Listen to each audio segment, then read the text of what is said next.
पंतप्रधान नरेंद्र मोदी यांची AI आणि डीपटेक स्टार्टअप्सच्या CEOंसोबत गोलमेज बैठक. शेती, पर्यावरण, संरक्षण यासारख्या क्षेत्रांमध्ये AIचा वापर करण्याच्या क्षमतेवर चर्चा.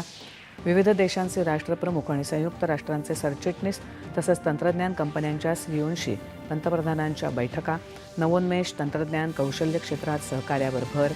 AI शिखर परिषदेत AI पायाभूत सुविधांच्या निर्मितीसाठी $250 अब्ज गुंतवणुकीची हमी, तर 70हून अधिक घोषणापत्रांवर स्वाक्षरी. केंद्रीय मंत्री अश्विनी वैष्णव यांची माहिती. AI इम्पॅक्ट शिखर परिषदेदरम्यान भारत अमेरिका पॅक्स सिलिका घोषणापत्रावर स्वाक्षरी. महत्त्वाची खनिजं आणि सेमीकंडक्टर कार्यक्षेत्रासाठी मोठं पाऊल.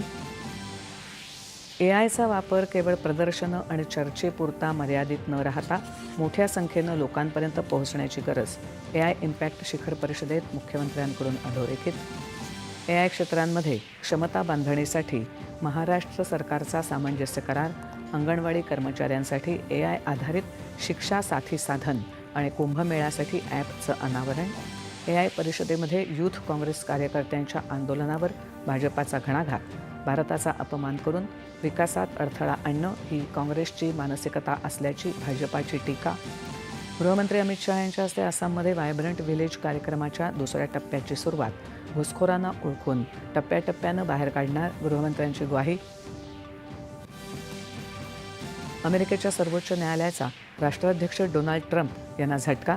ट्रम्प यांनी विविध देशांवर लादलेल्या आयात शुल्काला न्यायालयानं ठरवलं अवैध. आणि काँग्रेसच्या पाठिंब्यानं भाजपा बंडखोर नारायण चौधरी भिवंडी महापालिकेच्या महापौरपदी. भाजपा बंडखोर नगरसेवकांवर कारवाई करणार.